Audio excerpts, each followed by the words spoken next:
ganito ang nagmamahal. Di ka dapat mabahala, hinanakit sa'kin walang wala. At kung hindi man dumating sa'kin ang panahon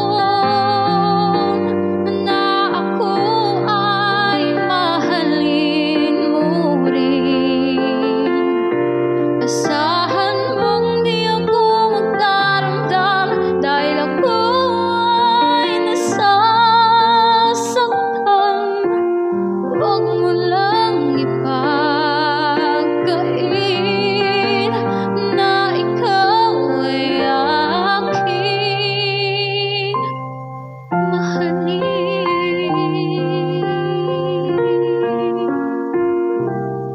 Huwag mangamba, hindi kita paghanapan pa ng anumang kapalit na inalay kong pag-ibig. Sadyang ganito ang nagmamahal, di ka dapat mabahala,